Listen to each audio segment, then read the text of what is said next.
বাংলাদেশের সর্ব উত্তরের জেলা, আপনারা জানেন যে জাতীয় সংসদে যেখানে ১ নম্বর এবং ২ নম্বর আসন, সেটি হচ্ছে এই পঞ্চগড় জেলা। আমার কথা শুরু করার আগে যে ভিজুয়াল ফুটেজগুলো দেখেছেন, আসলেই এমন সুন্দর পুরো জেলা। আমরা আমাদের পুরো টিম চষে বেরিয়েছি। যেই সৌন্দর্য আপনারা দেখলেন, তার বাইরে কিছু নেগেটিভ দিকও আছে। শিক্ষা, স্বাস্থ্য, পর্যটন, নানা দিকে নানা সম্ভাবনা আছে। আমরা এই বিষয়গুলো নিয়ে অনেক প্রশ্ন আছে আপনাদের, সেগুলো নিয়েই আগামী দিনের যারা জনপ্রতিনিধি হবেন তাদের কাছে নানান রকমের প্রশ্ন ছিল, সেগুলো নিয়ে আলোচনা করতে চাই। আমি শুরুতেই আমরা একটা রিপোর্ট দেখে আসতে চাই, যেখানে এই পঞ্চগড়ের সামনে ২৬-এর নির্বাচনে যে দুটি আসন আছে, এই দুটি আসন নিয়ে বিস্তারিত থাকছে। মেঘমুক্ত আকাশে অপরূপ কাঞ্চনজঙ্ঘা।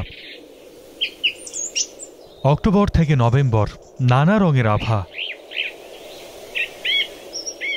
প্রকৃতিপ্রেমীরা উপভোগ করেন সেই মায়াবী রূপ। একসময় যেসব জমি ছিল গোচারণ ভূমি, সেখানে এখন সবুজের বিপ্লব। সমতলে প্রায় ৩,০০০ হেক্টর জমিতে চা বাগান। করতোয়া, ডাহুক, চাওয়াই, মহানন্দা নদীতেও জড়িয়ে অনেকের জীবন জীবিকা। আমদানি রপ্তানিতেও গুরুত্বপূর্ণ ভূমিকা রাখছে বাংলাবান্ধা স্থলবন্দর। এছাড়াও ভিতরগড় দুর্গনগরী, মহারাজার দিঘির মতো প্রাচীন স্থাপত্যের নিদর্শন। বলছি দেশের সর্বোত্তরের জেলা পঞ্চগড়ের কথা। জেলায় সংসদীয় আসন ২টি। এর মধ্যে সদর, তেঁতুলিয়া ও আটোয়ারী উপজেলা নিয়ে পঞ্চগড় ১, ভোটার ৪ লক্ষাধিক। আসনটিতে ভোটের রাজনীতিতে রয়েছে ক্ষমতার পালাবদলের ইতিহাস। বেশিরভাগ সময়ে সংসদ সদস্য নির্বাচিত হয়েছেন বিএনপির প্রার্থীরা। আসনটিতে একমাত্র বড় শিল্প প্রতিষ্ঠান চিনিকল, তবে দীর্ঘদিন ধরেই বন্ধ। সীমান্তবর্তী হওয়ায় বড় সমস্যা মাদক ও চোরাচালান। দাবি আছে পর্যটন শিল্প আরও বিকাশের। মাদক দেশ ভরে গেছে, আমরা চাই মাদক মুক্ত ইনশাআল্লাহ করার জন্য। অনেক অসুবিধায় মানুষ ভোগ করছি। চিকিৎসা হসপিটালগুলো যেন মানুষ যেন সেবা পায়, এরকম একজন আমরা নেতা চাই যে মানুষের সার্বক্ষণিকভাবে মানুষের পাশে দাঁড়াবে। দেবীগঞ্জ বোদা উপজেলা নিয়ে পঞ্চগড় ২ আসন, ভোটার ৪ লাখের কাছাকাছি। এখানেও রয়েছে ভোটের রাজনীতিতে ক্ষমতার পালাবদলের ইতিহাস। এই আসনটিতে বেহাল স্বাস্থ্য ও শিক্ষা ব্যবস্থা। একই চিত্র সড়ক উন্নয়নেও। গুরুত্বপূর্ণ আমাদের অর্থনীতি হচ্ছে পাথর এবং বালু, সাথে রয়েছে চা। এই যে একটা মাঝে মাঝে আমরা দেখি সিন্ডিকেট কাজ করে। স্টেডিয়ামটা আসলে এমন একটা জায়গায় করছে যেটা যদি আমাদের যোগাযোগের ব্যবস্থাটা ভালো করতো, সেক্ষেত্রে হয়তো আমরা ফুটবলটাও ক্রিকেটটাও আমরা দুইটাতেই আরও ডেভেলপ করতে পারতাম আর কি। সুষ্ঠু ও নিরপেক্ষ একজন আমরা ব্যক্তিত্ব চাই, যিনি সৎ ও নীতিবান। কয়েক মাস পরেই নির্বাচন, তাই ভোট ঘিরে নানা হিসেব নিকেশ করছেন ভোটাররা। সর্দার মোহাম্মদ আরিফ, স্টার নিউজ। রিপোর্টটিতে আপনারা দেখলেন বিস্তারিত। এই পঞ্চগড়টা আসলেই অনেক বিশাল, অনেক সম্ভাবনাময় একটি জেলা। আমরা আলোচনার জন্য যাদেরকে আজকে আমন্ত্রণ জানিয়েছি, এখানে আমি পরিচয় করিয়ে দিই অনুষ্ঠানের শুরুতে। আমার ঠিক ডান পাশে রয়েছেন ফরহাদ হোসেন আজাদ, তিনি পল্লী উন্নয়ন বিষয়ক সম্পাদক, জাতীয় নির্বাহী কমিটি ও সদস্য সচিব, জেলা বিএনপি পঞ্চগড়। তারপরে রয়েছেন সাজিদুর রহমান সাজু, তিনি আহ্বায়ক, গণসংহতি আন্দোলন পঞ্চগড়। আর তারপরে রয়েছেন মোহাম্মদ মাহফুজুর রহমান, তিনি সভাপতি, গণ অধিকার পরিষদ পঞ্চগড়। আমার ঠিক বামে রয়েছেন সার্জিস আলম, তিনি মুখ্য সংগঠক, উত্তরাঞ্চল এনসিপি। তারপরে রয়েছেন মাওলানা ইকবাল হুসাইন, তিনি জেলা আমির, বাংলাদেশ জামায়াতে ইসলামী পঞ্চগড়। এবং সবশেষ মোহাম্মদ শামসুজ্জামান নয়ন, তিনি সহসভাপতি, জাতীয় গণতান্ত্রিক পার্টি জাগপা। এই নির্বাচনে কারা প্রতিদ্বন্দ্বিতা করবেন, সবগুলো দল এখনও তাদের মনোনয়ন নিশ্চিত করেনি। আস্তে আস্তে সেটি হয়ে যাবে। কিন্তু আমরা যাদেরকে আমন্ত্রণ জানিয়েছি, তারা তাদের পক্ষে, তাদের দলের পক্ষে তারা যুক্তি দিবেন আসলে কেন তারা এই নির্বাচনে অংশগ্রহণ করতে চান এবং তার পক্ষে তাদের আসলে যুক্তিটা কি। আমি শুরুতেই আমার ঠিক ডান পাশে রয়েছেন জনাব ফরহাদ হোসেন আজাদ। আমি যদি আপনার কাছে আসি, আপনি একটু বলবেন যে কেন মনে করেন যে আপনার দল এবং আপনার দল কেন এগিয়ে এই জেলায়, এবং আপনার স্যাক্রিফাইসটা কি আসলে, বিশেষ করে গত 15-17 বছরে আওয়ামী লীগের সময়ে বিশেষ করে আপনার অবদানটা কি ছিল? আমার দল জাতীয়তাবাদী দল বিগত দিনে যখনই অবাধ সুষ্ঠু নিরপেক্ষ নির্বাচন হয়েছে, প্রত্যেকটি নির্বাচনে এই পঞ্চগড় জেলার 2টি আসনেই জয়লাভ করেছে। যখন একটি সময় বাংলাদেশের সমস্ত বিএনপি অফিসগুলো বন্ধ করা হয়েছিল, সেই সময় কিন্তু আমাদের পঞ্চগড় জেলা অফিস আমরা খোলা রেখেছিলাম।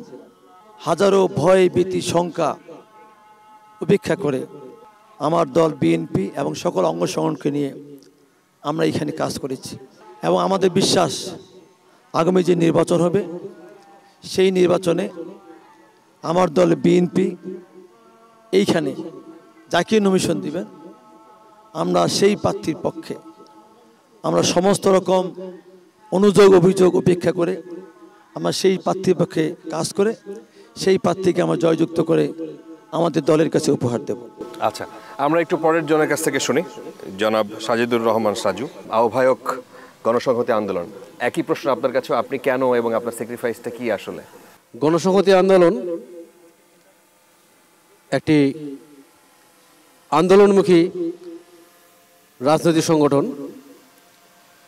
বিগত ফ্যাসিস্ট সরকারের আমলে যখন সমস্ত রাজনৈতিক দলকে কণ্ঠরোধ করলো, বিএনপির মতো বৃহৎ দল রাস্তায় বা রাজপথে নামতে যখন পারছিল না, তখন গণসংহতি তার সমস্ত শক্তি নিয়ে রাজপথে আন্দোলন করেছে, সরকার বিরোধী আন্দোলন করেছে। জনগণের স্বার্থের বাইরে আমাদের কোনো স্বার্থ নাই, জনগণের ইচ্ছার প্রতিফলনই আমাদের ইচ্ছার প্রতিফলন। সেই জনগণের ইচ্ছার প্রতিফলন বাস্তবায়নের জন্য গণসংহতি আন্দোলন এবারে নির্বাচনে যাবে। ব্যাপক কর্মসংস্থান সৃষ্টি করা এবং কর্মসংস্থানের মাধ্যমে সকল রকম খুন, রাহাজানি, চুরি, ছিনতাই, মাদক এবং অন্যান্য যে সামাজিক অবক্ষয় রয়েছে সেগুলো দূর করা আমাদের হচ্ছে প্রধান এজেন্ডা।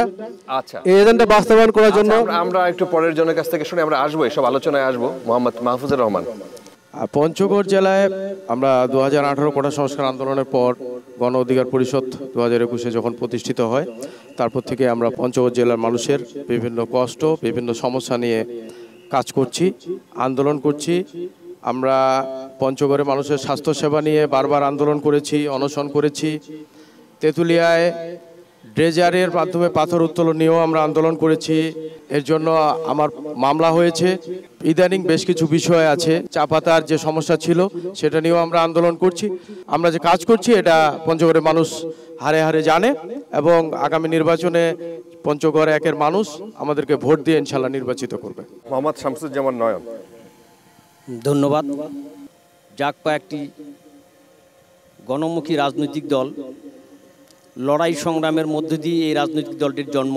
এই ফ্যাসিস্ট হাসিনা সরকারের আমলে যে আন্দোলন সংগ্রাম হয়েছে ঢাকার রাজপথে আপনারা দেখেছেন, প্রতিটি সংগ্রামে আন্দোলনে আওয়ামী লীগের বিরুদ্ধে কিভাবে রাজপথে নেমেছিল।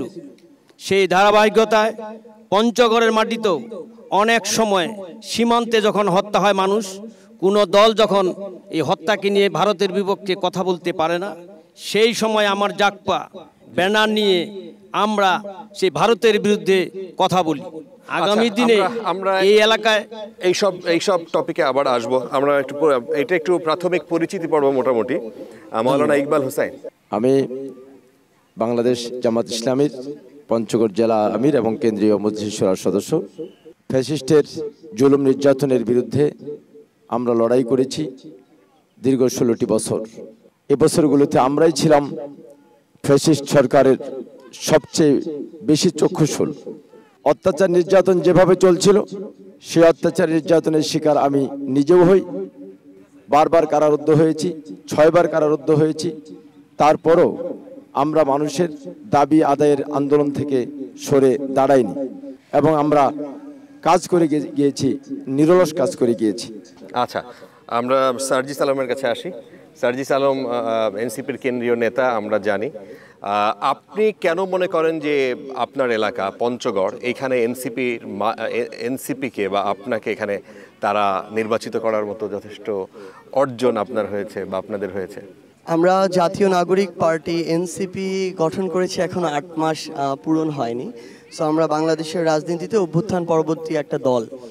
আমরা যদি জেলা ভিত্তিক কিংবা কেন্দ্রীয়ভাবেও ভাইদের মতো আমাদের এই সুযোগটা হবে না যে দীর্ঘ 15-20 বছরের আমরা দলগতভাবে যে আমাদের ত্যাগ বা আমাদের যে স্ট্রাগল এগুলো বলার, কিন্তু আমরা এইটুকু আমাদের জায়গা থেকে বলতে পারি যে যখন বাংলাদেশের মানুষ আসলে এটা ভাবা বন্ধ করে দিয়েছে যে শেখ হাসিনা বাংলাদেশে তার ক্ষমতা থেকে সরবে, কিংবা যখন বাংলাদেশের মানুষ এটা মনে করে নিয়েছিল যে শেখ হাসিনার মৃত্যু ছাড়া তাকে সরানোর কোনো উপায় নেই, ঠিক তখনই যে অল্প কিছু তরুণ দেয়ালে ঠেকে যাওয়া পিঠ আবার পিছন দিকে ঘুরিয়ে আবার সামনের দিকে বাংলাদেশের মানুষকে ডাকা শুরু করে এবং রাজপথে নামে কোটা সংস্কার আন্দোলন থেকে গণঅভ্যুত্থানের ডাক দেয়। যাদের উপরে আস্থা রেখে বাংলাদেশের প্রজন্ম নাগরিক সবাই রাস্তায় নেমে আসে, আমরা তাদেরই একজন। আমরা কখনো এই ক্রেডিটের খেলায় যাব না যে কে কম কে বেশি, কিন্তু আমরা এইটুকু আমাদের জায়গা থেকে বলবো যে যখন আমাদের প্রয়োজন ছিল তখন ওই ডিজিএফআইয়ের আয়নাঘর কিংবা ডিবির ওই কারাগার কিংবা অন্যান্য গোয়েন্দা সংস্থার যতই চাপ থাকুক না কেন, কিংবা গণভবন থেকে কল, কোনো কিছুই আমাদেরকে আমাদের লক্ষ্য থেকে আপোষহীনতা থেকে ন্যূনতম বিচ্যুত করতে পারেনি।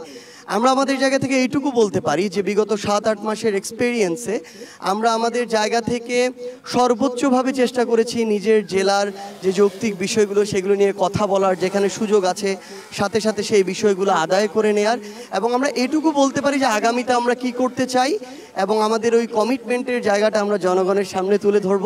জনগণ যদি তাদের জায়গা থেকে মনে করে যে আমাদের ওই আপোষহীনতা কিংবা আমাদের ওই ত্যাগের জায়গা, আমাদের এই স্পিরিটের জায়গা, এই জায়গাটাতে আমরা কাজ করে আমরা আমাদের সঠিক পথে অবিচল থাকব, আমরা আমাদের জায়গা থেকে ক্ষমতার অপব্যবহার করব না, যে কোনো অপকর্মের সাথে সম্পৃক্ত হব না, তাহলে জনগণ আমাদের উপর আস্থাটা রাখতে পারে। আমাদের বিষয়টা জনগণকে জাজ করতে হবে।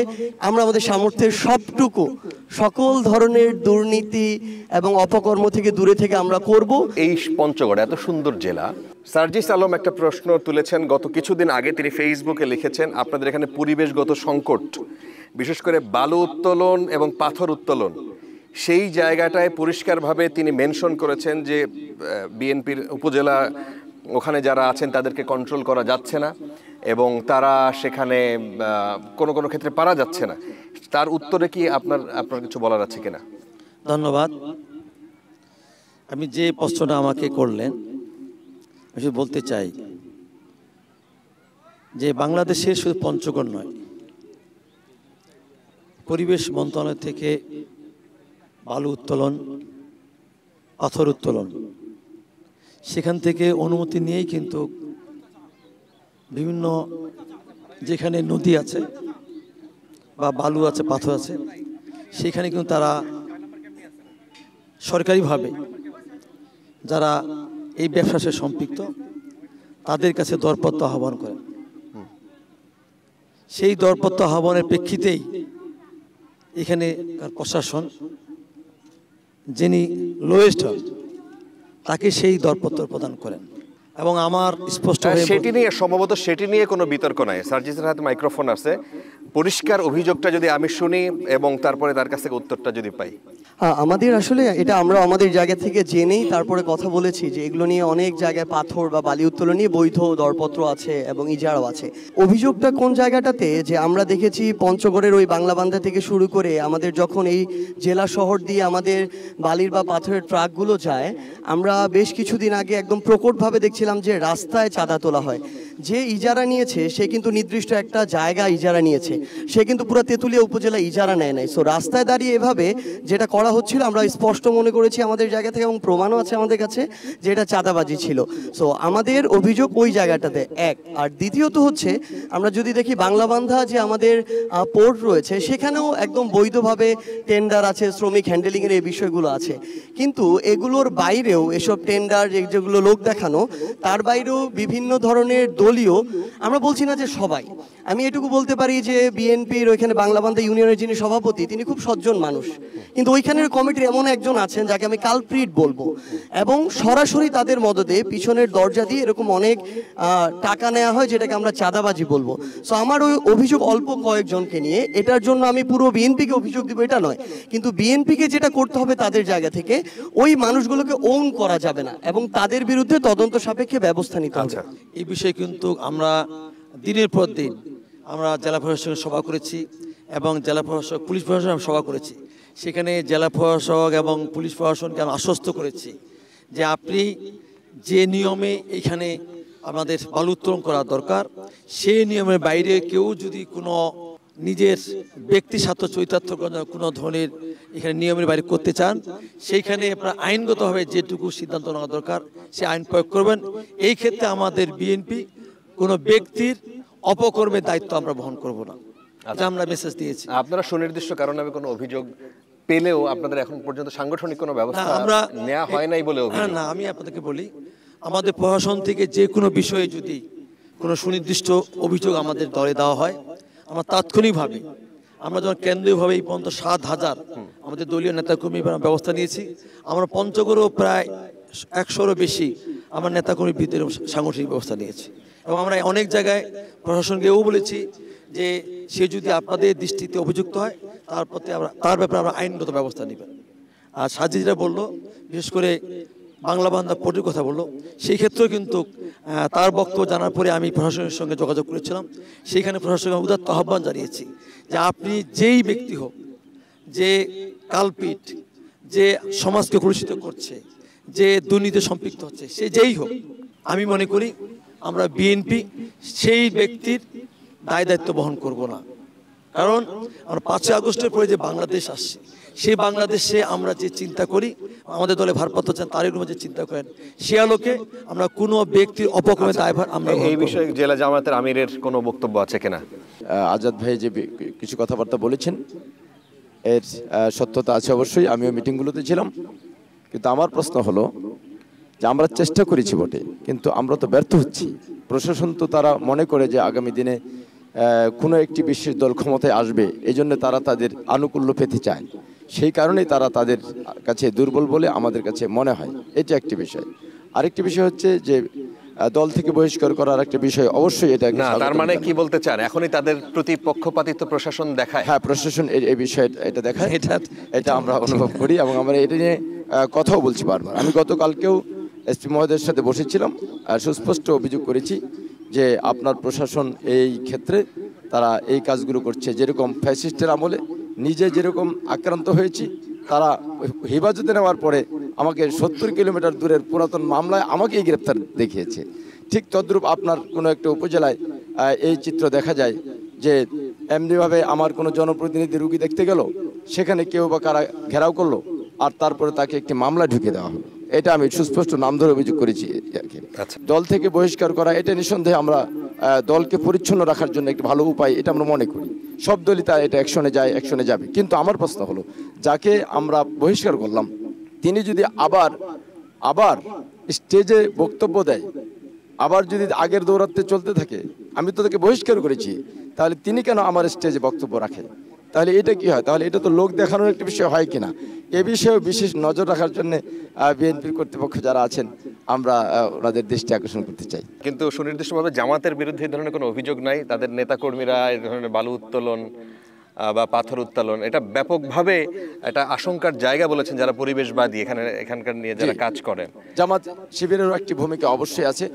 আমরা বারবার আইন শৃঙ্খলার মিটিংয়ে যেটি আমাদের আজাদ ভাই যেটি বললেন, আমরাও একই সাথে আমরা এগুলোর বিরুদ্ধে অবস্থান নিয়েছি এবং এগুলোর অ্যাকশনের ব্যাপারে কথা বলেছি। সার্জিস আলম সাহেব যে বলেছেন এই কথাটি, উনি তো যেভাবে বলেছেন আমার কাছে মনে হয় যে উনি যেন দেখে বলেছেন। আমার দেখা কথাটা উনি বলেছেন, আমার কাছে আজকে মনে হয় সম্পূর্ণ একমত আপনি? হ্যাঁ, আমি একমত। এবং আমরা বারবার লড়াই করেছি। তারপরে রাস্তায় শুধু দাঁড়িয়ে না, রাস্তায় এরকম চেয়ার টেবিল বসিয়ে তারা চাঁদাবাজি করেছেন। আচ্ছা, শামসুজ্জামান নয়ন, আপনিও কি একমত এই বিষয়ের সাথে? হ্যাঁ, আমরা অতীতে ফ্যাসিস্ট সরকারের আমলে যেটি দেখেছিলাম, বর্তমানেও বিদ্যমান আছি কিছুটা। তো ইকবাল ভাই এবং সার্জিস যেটা বললেন আর কি, হ্যাঁ একমতই আর কি। তবে বিএনপিকে আর একটু কঠোর হতে হবে।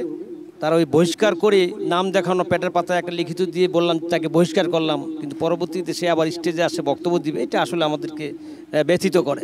আচ্ছা, বিশেষ করে পরিবেশের জন্য আমাদের খারাপ হচ্ছে, এটাও আপনার খেয়াল রাখবেন।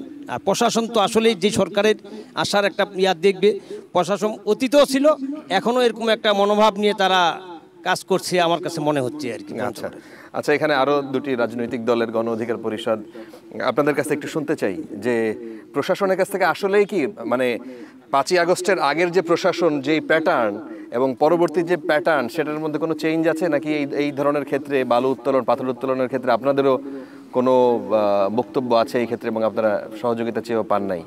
এখানে প্রশাসন যে খুব একটা সক্রিয় সেটা আমি দেখি না আর কি। অদৃশ্য কারণে হোক বা অজ্ঞাত কারণে হোক, তারা এদের সাথে কিন্তু লিয়াজও করে চলে। এদের সাথে কাদের সাথে? যারা মানে অবৈধ কর্মকাণ্ড চালাচ্ছে আর কি, পাথর বালি। তারা কারা? আমি স্পেসিফিক নাম বলতে যাচ্ছি না, সুনির্দিষ্ট নাম না বললে অসুবিধা নেই। এখানে বিশেষ করে ড্রেজার হচ্ছে পরিবেশ বিধ্বংসী, কিন্তু এই ড্রেজারটাকে বন্ধ করতে পারতেছে না। আচ্ছা, হয়তো লোক দেখানো আঙুল দিয়ে যখন দেখা দেওয়া হচ্ছে যে ড্রেজার চালাচ্ছে, তৎক্ষণাৎ হয়তো নিয়ে গেল, কিন্তু পরদিন সকাল দেখেন যে ওই ড্রেজারে আবার মাঠে চলতেছে। আচ্ছা, তো এক্ষেত্রে প্রশাসনকে আমি কঠোর ব্যবস্থা গ্রহণ করার জন্য অনুরোধ করবো। অনুরোধ নিয়ে কি গেছেন ইতিমধ্যে আপনার? হ্যাঁ, ওইটা অনুরোধ নিয়ে যাওয়া হয়েছিল এবং আমরা অনেকেই অনেক সময় চোখ মানে আঙুল দিয়ে দেখা দেওয়ার চেষ্টা করেছি যে এই অপকর্মগুলো হচ্ছে। বিশেষ করে মাহফুজ ভাই তো প্রকাশ্যে লেখালেখি করছে নাম ধরে। মাহফুজ ভাইয়ের কাছ থেকে শুনি তেঁতুলিয়ার অবস্থাটা, ড্রেজারের অবস্থাটা ঠিক কেমন। এটা হচ্ছে 5 আগস্টের আগে আওয়ামী লীগের সময় প্রশাসনের যেমন আচরণটা ছিল, 5 আগস্টের পরেই প্রশাসনের আচরণটা এমন ছিল যেন বিএনপি গভর্নমেন্ট ক্ষমতায় আছে। আচ্ছা, এখনো এরকম একটা মুভমেন্ট না। এখন ধীরে ধীরে যত সময় যাচ্ছে তত কিন্তু প্রশাসনটা চেঞ্জ হচ্ছে এবং নিউট্রাল হওয়ার চেষ্টা করছে। ড্রেজার নিয়ে আমি প্রথম যখন বিভিন্ন সাংবাদিক, আমাদের পঞ্চগড় স্থানীয় সাংবাদিকরা অনেক ড্রেজার নিয়ে লেখালেখি করতেছিল, আমি ব্যক্তিগত জায়গা থেকেও প্রতিবাদ করেছি, জেলা আইন শৃঙ্খলা মিটিংয়েও এই বিষয়ে কথা বলেছি। তো পঞ্চগড় জেলা প্রশাসক মহোদয় শেষে আমাদেরকে বলছে যে ভাই, রাত 2টা-3টা বাজে ড্রেজার যদি চলে, আমিও তো চাকরি করি, আমি 2টা-3টার দিকে কিভাবে ডিউটিটা পালন করব, আপনারাই বলেন। তো আমি স্পেসিফিকভাবে বেশ কয়েকজন মানুষের নাম উল্লেখ করে আমি পোস্ট করেছিলাম, যে পোস্টের এগেনস্টে আমার নামে মামলা হয়, 100 কোটি টাকার মানহানির মামলা হয়। এটা 5 আগস্টের পরে? 5 আগস্টের পরে। 5 আগস্টের আগে পাথর উত্তোলন বন্ধ ছিল, পাথর উত্তোলন বন্ধ ছিল এবং 5 আগস্টের পরে আমরাই চাইছিলাম তেঁতুলিয়া মানুষের, সাধারণ মানুষ যারা খেটে খাওয়া মানুষ, তাদের জীবনযাপন যেন কিছুটা স্বাভাবিক হয়। যারা পাথরের সাথে সম্পৃক্ত শ্রমিক, এদের জীবনযাপন খুব দুর্বিষহ চলছিল। তা আমরা চাচ্ছিলাম যে তারা পূর্বের মতো সনাতন পদ্ধতিতে আবার পাথর উত্তোলন করুক, কিন্তু এই সুযোগে মানে আপনার দরপত্র হয়নি, জাস্ট শুধু সার্কুলারটা হয়েছিল। কিন্তু তাতেই একটা মহল জোরপূর্বকভাবে কাজী ফার্মের কিছু জায়গা আছে বা অন্য ব্যক্তি মালিকানা কিছু মেশিনের মাধ্যমে অল্প সময়ের মধ্যে দেখা যাচ্ছে যে একদিনে একটা মেশিন দিয়ে প্রায় 15-20 ট্রলি পাথর উত্তোলন করা যায়। তো এইভাবে পাথর উত্তোলন হলে ভূগর্ভস্থ নিচের অনেকটা জায়গা শূন্য হয়ে যায় এবং এটা ভবিষ্যতে ভূমিকম্পের ফলে ভূমিধস হওয়ার সম্ভাবনা থাকে।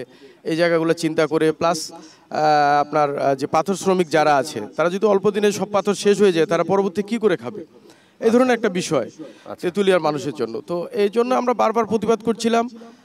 পরবর্তীতে আমাদের এখানে উপস্থিত আছেন আমাদের জুলাই আন্দোলনের অগ্রসৈনিক সাজ্জিস ভাই, উনিও সেই বিষয়টাতে হস্তক্ষেপ করছেন, উনিও কথা বলছেন এবং পরবর্তীতে আবার তেঁতুলিয়া উপজেলা প্রশাসন এবং জেলা প্রশাসনের সার্বিক সহযোগিতায় আপাতত কিন্তু আমার মনে হয় যে মোটামুটি ডেজার্টটা বন্ধ আছে। আচ্ছা, ভাইরা যেভাবে বললেন, ওনারা পঞ্চগড়ে থাকেন এবং দীর্ঘ সময় ধরে এই বিষয়গুলো নিয়ে কথা বলেন। তো এখানে যে বিষয়টা হয়েছে, ধরেন তেঁতুলিয়া উপজেলায় বিএনপি, যুবদল বলি, ছাত্রদল বলি, হাজার হাজার তাদের নেতাকর্মী, কিন্তু এই পুরো চক্রটা হচ্ছে 4-5 জনের কাছে। ধরেন ওই বাংলাবান্ধা ইউনিয়ন কমিটিতে আছে বিএনপির একজন, উপজেলা কমিটিতে আছে এরকম 2-3 জন। আমি এখন নাম বলতেছি না কেন, কারণ আমরা চাই যে আমরা যেভাবে আলোচনা করছি তাদেরকে নিয়ে আরেকটা শব্দ বললে কিন্তু নাম বলা হয়ে যাবে, তার আগে ওনার একটু হেদায়েত হোক।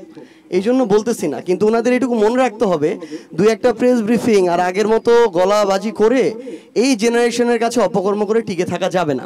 না, কিন্তু এখানে প্রশ্ন হচ্ছে যে 5 আগস্টের পর অনেকেই মনে করে যে এনসিপি বা তারা এখন অনেকটা মানে ভালো অবস্থানে, বা তারা কিছুটা প্রশাসনের সাথে অ্যালাইন করে কাজ করছে এবং তাদেরও কিছু পাওয়ার আছে।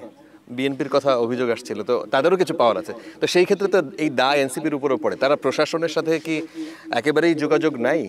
প্রশাসন সংশ্লিষ্ট সবাইকে একটা জিনিস বলিস, একদম স্পষ্ট করে জেলা প্রশাসকের সাথে কথা বলবেন যে আপনি যদি এটা বন্ধ না করতে পারেন তার মানে আপনি এটা দায়িত্ব পালন করতে ব্যর্থ। সো আপনার তাহলে নিশ্চয়ই অন্য জেলায় যাওয়া উচিত। এবং ভাইরা যেটা বললো যে প্রত্যেক দিন রাতে মিনিমাম 100 ড্রেজার চলতো শুধু তেঁতুলিয়া উপজেলায় 2-3টা ইউনিয়নে। এখন 100 ড্রেজার দেখবেন যে প্রত্যেক দিন রাতেই তার 10-15 লাখ টাকা অবৈধ সে ইনকাম করতেছে, মাত্র 4-5টা লোক মিলে। এই কালো টাকাগুলো যখন তারা জমা করবে এবং নির্বাচনে এরকম কালো টাকার ব্যবহার শুরু করবে, এই পঞ্চগড় জেলায় নির্বাচনের আজকে যে টকশো হচ্ছে সেই নির্বাচনে কখনো লেভেল প্লেইং ফিল্ডটা থাকবে না, কারণ তাদের কাছে কালো টাকা আছে, আমার কাছে তো নাই। আমরা আমাদের জায়গা থেকে এটা নিয়ে কথা বলেছি জেলা প্রশাসনের কাছে সহ সবার কাছে একদম স্ট্রংলি। আপনি দেখবেন সোশ্যাল মিডিয়া যখন কথা বলেছি এটা ন্যাশনাল একটা ইস্যু হয়েছে, এবং পরবর্তীতে এখন রাস্তার চাঁদাবাজিটা একদম অনেকাংশে কমেছে বলা যায়। রাতের যে ড্রেজিং অবৈধ পদ্ধতিতে সেটা অনেকাংশে কমেছে বলা যায়, পুরোপুরি বলা যাবে না। পোর্টে ওইখানে এখন ম্যানেজার সহ যারা আছেন সিন্ডিকেটের কিছুটা সতর্ক, কিন্তু আমরা তাদেরকে বলি আপনারা বৈধ পদ্ধতিতে ইজারা নেন, ব্যবসা করেন, যা ইচ্ছা করেন, সমস্যা নেই, কিন্তু আমরা অবৈধ কোনো কিছু করতে দিব না। এবং এইটা আমরা পঞ্চগড়ে শূন্যের কোঠায় নিয়ে আসবো। এতে বিপরীতে যেই থাকুক আমাদের লড়াইটা তাদের বিরুদ্ধে।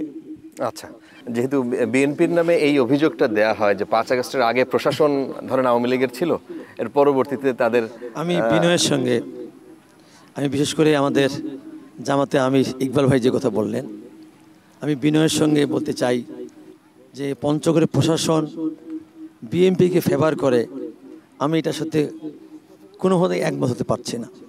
কারণ আমরা যখনই আইন শৃঙ্খলা সভাগুলো হয় বা বিভিন্ন সভাগুলো হয়, সেই সভাগুলোতে বিএনপি বড় দল, এরপরে জামাত ইসলাম, সেইভাবেই কিন্তু প্রশাসন বিশেষ করে সেইভাবে ট্রিট করে, এবং তার সভাগুলো করে, সভাগুলোতে কিন্তু তারা দেখি না যে বিএনপি, জামাত বা এনসিপি ছোটো বড় শিশে না, সেখানে বরঞ্চ আমরা দেখছি তারা বৈষম্যবিরোধী আন্দোলন করেছেন, তারা গিয়ে তাদেরকে বেশি ফেভার করেন, তাদের কথা বেশি শোনা হয়। এবং আমাদের যখন আইন শৃঙ্খলা মিটিংগুলো হয়, সেই মিটিংগুলো আমাদের মনে হয় করেন যদি 1 ঘন্টা মিটিং হয়, মোটামুটি 25-30 মিনিট ওই বৈষম্যবিরোধী ছাত্র আন্দোলনে যারা ছিল তারাই কথা বলেন এবং তারাই অনেকগুলো সিদ্ধান্ত দেন। ইকবাল ভাই এখানে স্বীকার করবেন। এবং এছাড়াও হ্যাঁ বলুক, সবাই বলতে পারেন, আমরা ওপেন ডিসকাশনে আছি। মাইক্রোফোনটা আমি বলছি এছাড়া দেখেন যে কথা বলা হলো, বিশেষ করে আমরা বিএনপি আমাদের স্পষ্ট বার্তা 5 আগস্টের বাংলাদেশ, 5-এর পরবর্তী বাংলাদেশ এক বাংলাদেশ নয়। এবং আমার দলের ভারপ্রাপ্ত চেয়ারম্যান এই বিষয়টা বারবার আমাদের স্পষ্ট করেন। এবং পঞ্চগড়ের ক্ষেত্রেও সারা দেশে যেমন 0 টলারেন্স, পঞ্চগড়ের ক্ষেত্রে 0 টলারেন্স। এখানে ইকবাল ভাই আছেন আর অন্য নেতৃবৃন্দ আছে। আমরা যখনই আইন শৃঙ্খলা সভা হয় সেইখানে আমি ব্যক্তিগতভাবে এইরকম বালুমহল, পাথরমহল সহ কেউ কোনো মুক্তিযোদ্ধাকে অসম্মান করছেন, কেউ চাঁদাবাজি করছেন, টেন্ডারবাজি করবেন, বিভিন্ন অপকর্ম সম্পৃক্ত হবেন, তাদেরকে গ্রেপ্তার করা, আইনের আওতায় নিয়ে আসা এবং শাস্তি দেওয়ার জন্য যেগুলো পদক্ষেপ নেওয়া দরকার বলুক এখানে যারা আছেন, যে আমরা বিএনপি পক্ষ থেকে তাদের প্রশাসনকে যতটুকু সামর্থ্য আমরা সহায়তা করার চেষ্টা করি। এবং যখনই কোনো অভিযোগ পাই তাৎক্ষণিকভাবে রাজনীতিভাবে তার ব্যবস্থা নই, এবং প্রশাসনিকভাবে যেন ব্যবস্থা নেওয়া হয় সেই জন্য প্রশাসনকে আমরা অনুরোধ করি। আস্তে আস্তে কিন্তু আমরা সেই জায়গাটা নিয়ে আসছি, এবং ইনশাল্লাহ অত অল্প কিছুর মধ্যে দেখবেন আমাদের। তার মানে একটা গড় অভিযোগ সারা বাংলাদেশের ক্ষেত্রেও, এখানেও তার ব্যতিক্রম না। যেমন প্রশাসন এবং পুলিশের ক্ষেত্রে ঘুষের যে অভিযোগ 5 আগস্টের আগে একরকম ছিল, 5 আগস্টের পরে নাই, এলাকায় নাই। না, এখানে আমাদের এখানে বিশেষ করে ঘুষের অভিযোগটা এটা আমি বলবো যে এই ধরনের কোনো অভিযোগ আমার কাছে আসে নাই। তবে প্রশাসনকে আমরা বিভিন্নভাবে প্রেশার ক্রিয়েট, মানে থানায় মানুষ তার যে পাওনা অধিকার সেটা সে পাচ্ছে, সেটা আমাদের প্রথমের দিকে আপনাকে বুঝতে হবে যে প্রশাসনে যারা আছেন বিগত সরকার আমলে তো অনেকে নিয়োগপ্রাপ্ত আছেন। আচ্ছা, ঠিক আছে, বিশেষ করে ওসি এবং বিশেষ করে সাব ইন্সপেক্টর এই পর্যায়গুলো, এরা কিন্তু আস্তে আস্তে যখন বুঝতে পারতেছে যে না এইবার বর্তমানে যে অবস্থা প্রেক্ষাপট পরিবেশ তৈরি হয়েছে, এই পরিবেশে আগের মতো আপনাদের তো এখন একটা পাওয়ার আসছে, সার্জিস আলমের মতো নেতা আছেন, আপনি কেন্দ্রীয় নেতা, আপনারা তো চাইলে এদেরকে চেঞ্জ করে নিতে পারেন। একদিনে শুনেন, আপনি প্রশাসনিকভাবে একদিন যেগুলো আদেশ দিতে পারবেন, কিন্তু এটা বাস্তবায়ন কিন্তু জনগণের কাছে একদিনে সম্ভব না। একটু সময় দিবেন, এবং আমরা যদি সৎ থাকি, আমরা যদি অনেস্ট থাকি, আমরা যদি ডিটারমাইন থাকি, যেমন এটা সবাই স্বীকার করলো আস্তে আস্তে কমে যাচ্ছে, অবশ্যই এটা আস্তে আস্তে আমরা জিরো টলারেন্সে নিয়ে যেতে। আচ্ছা, একটা জিনিস একটু অ্যাড করতে চাই, আমি ভাইয়ের সাথে একটা জায়গায় একমত মানে পোষণ করতে চাই। 5ই আগস্টের আগে পঞ্চগড় জেলার প্রশাসন এবং পুলিশ যেই অবস্থা ছিল, বর্তমানে তার চেয়ে ফার বেটার। আগে ডিসি এরকম ছিল যে এই জেলার ভারপ্রাপ্ত আওয়ামী লীগের সভাপতি হিসেবে দায়িত্ব পালন করতো। আপনি এখনকার ডিসি এসপি সম্পর্কে দেখবেন যে অন্তত এই আর্থিক কেলেঙ্কারির কোনো অভিযোগ আপনি শুনবেন না, এবং তুলনামূলকভাবে যে একটা রাজনৈতিক দলের দিকে অনেক বায়াস, ব্যাপারটা এরকম না। কিন্তু খুব স্বাভাবিকভাবেই যেটা হয়, ধরেন আমাদের এখানে আজাদ ভাই এই জিনিসটা চেষ্টা করেন না, ধরে নিলাম আমি, কিন্তু এমন অনেক নেতা কর্মী আছে জেলা পর্যায়ে, উপজেলা পর্যায়ে, স্থানীয় পর্যায়ে, যারা মনে করে ডিসি এসপি ওসি ইউএনও কিংবা পুলিশের উপরে যদি একটু ফাপড়বাজি করা যায় তাইলে বড় নেতা হওয়া যায়। সো তারা ওই ক্ষমতার অপব্যবহারটা কিংবা রাজনৈতিক প্রভাবটা খাটাইতে চায়। তো এটা ট্রু যে পঞ্চগড়ের অবস্থা আগের চেয়ে ডে বাই ডে ভালো হইতেছে, এবং কেউ কোনো কিছু একটা যে করে পার পেয়ে যাইতেছে, ব্যাপারটা এরকম না আর কি। 5টা উপজেলা সদর সহ 3টা পৌরসভা, স্বাস্থ্য বিভাগের যে দুরবস্থার কথা আমরা এখান থেকে মানুষের কাছ থেকে অভিযোগ পেয়েছি। 172 জন চিকিৎসকের পদ আছে, কিন্তু পদায়ন আছে মাত্র 58 জন। জেলা সদর জেনারেল যে হাসপাতাল আছে সেখানে চিকিৎসকের পদ 37 জন, আছে মাত্র 13 জন। জেলা সদরে যে 200-250 শয্যার যে হাসপাতাল, সেখানে অবকাঠামো নির্মাণ শেষ হলেও জনবলের অভাবে সেটা চালুই করতে পারে নাই। কমন অভিযোগ, ডাক্তারের কাছে গেলেই তারা রংপুর মেডিকেলে রেফার করে, এইখান থেকে 150 কিলোমিটার দূরে। মানে এইটাকে আপনারা দেখেছেন, এটা কি সার্জিসের কাছ থেকে শুনি তারপরে আস্তে আস্তে যাই। পঞ্চগড়ে অভিযোগ ঠিক আছে না? নাই, হ্যাঁ, শতভাগ একমত এই জায়গায়। এবং পঞ্চগড়ের স্বাস্থ্যখাতের অবস্থা খুবই খুবই খারাপ। সদর হাসপাতালে আপনি কিছুদিন আগে দেখবেন একজন ডাক্তারের খুবই রোগী এবং তার হচ্ছে আত্মীয় স্বজনের সাথে খারাপ ব্যবহার করার একটা ভিডিও ভাইরাল হয়েছিল। আমরা আমাদের পার্টির পক্ষ থেকে সাথে সাথে স্বাস্থ্য মন্ত্রণালয়ের উপদেষ্টার সাথে যোগাযোগ করি এবং তাকে আপাতত এই জায়গায় স্থগিত করা হয়েছে তার পদটা। কিন্তু এটা একটা সাময়িক জিনিস, আমরা মনে করি এটার দীর্ঘমেয়াদী সমাধান দরকার। আপনি যেটা বললেন 37 জন ডাক্তার দরকার, এই সদর হাসপাতাল আছে 13 জন। সমস্যাটা অ্যাকচুয়ালি অন্য জায়গায়, এখানে সাস্টেইনেবল সলিউশন দরকার। আমি আমার জায়গা থেকে, আমাদের এনসিপির পক্ষ থেকে বিগত এক বছরে 2 বার প্রায় 20 জন ডাক্তার অর্ডার করানোর চেষ্টা করেছে এখান থেকে দেখা যায় 1, 2, 3 জন এখানে আসে, বাকিরা হয় এখানে আসার আগেই বদলি করে নেয় আরেকখানে, না হয় এখানে আসেই না। তো এই জায়গায় যেটা দরকার সেটা হচ্ছে যে স্থানীয় কয়েকজন ডাক্তার আছে যারা নতুন ডাক্তার আসলে তাদের উপরে কিছুটা প্রভাব প্রতিপত্তি খাটাইতে চায় এবং তাদের অসুবিধার পরিবেশের মধ্যে ফেলে। আবার দেখবেন এখানে ডাক্তারদের জন্য যেই ধরনের পরিবেশ দরকার, থাকা, তাদের সন্তানদের পড়া, এই জিনিসগুলোতে প্রপার যে সুবিধা তাদেরকে দেওয়া লাগবে ওইটা এখানে তৈরি করা নাই। এতদিন এই ফ্যাসিলিটিস এখানে আসে নাই, এটা সরকারের জায়গা থেকে আনতে হবে। এখানে সবচেয়ে সাস্টেইনেবল সলিউশন হচ্ছে যে এই জায়গায় একটা মেডিকেল কলেজ হাসপাতাল লাগবে, যেখানে ডাক্তার তৈরি হবে, ওই মেডিকেলের স্টুডেন্টরা এই পুরো জেলার মেধাবীদেরকে পড়াবে, স্টুডেন্টদেরকে পড়াবে। সো আমরা একটা শার্প আরও জেনারেশন পাবো যারা ভালো টিচারদের কাছে পড়বে। আবার ওনারা যখন এখানে প্র্যাকটিস করবে তখন তো আমার রেগুলার ওই হাসপাতালে ডাক্তার থাকবে। সো আমার এই সাস্টেইনেবল সলিউশনটা লাগবে। কিন্তু এখানে একটা সমস্যা, কিছুদিন আগে এখানে হচ্ছে একটা চীন এবং হচ্ছে একটা প্রাইভেট এবং বেসরকারি একটা উদ্যোগে হসপিটাল হওয়ার জন্য উদ্বোধনও করে গিয়েছিল চায়নার অ্যাম্বাসেডর। এটা যখন উদ্বোধন করলো আওয়ামী লীগের লোকগুলা, মানে এটা অগাস্টের আগে, যখন এখানে ভাগ পাইলো না, তারা মন্ত্রণালয়ে ডিসপিউট দিল কি যে এটা ভারতের কাছে চায়নার সহযোগিতা হসপিটাল করা হচ্ছে, এখান থেকে ভারতের উপর নজরদারি করা হবে। শেষ, এই এক কলে হসপিটালটা বন্ধ হয়ে গেল। এরপরে চায়না 3টা হসপিটাল করতে আসলো, 3 বিভাগে 3টা করবে, রংপুর বিভাগে 1টা। তো আমরা খুব স্বাভাবিকভাবেই এটা যখন রংপুর বিভাগের মাঝামাঝি নীলফামারীতে করার চিন্তা করা হচ্ছে, যেহেতু ওইখানে একটা মেডিকেল কলেজ হাসপাতাল আছে, আমরা পঞ্চগড় জেলার মানুষ হিসেবে পঞ্চগড়ের কথা বলবোই। এটা নিয়ে আমরা যত গুরুত্বপূর্ণ জায়গায় কথা বলা যায় আমরা এনসিপির পক্ষ থেকে বলেছি।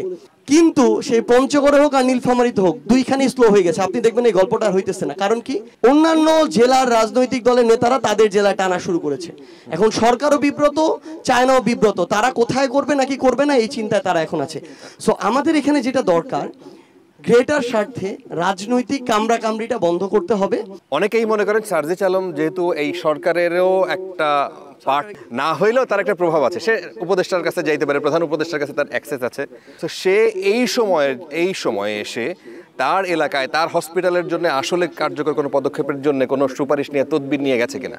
আমি যদি একদম স্পেসিফিক বলি, আমি ওই হসপিটাল যেন পঞ্চগড় হয় এই জন্য আমি সরাসরি প্রধান উপদেষ্টার সাথে দেখা করেছি, বাংলাদেশের মধ্যে একজনই এটা করেছে।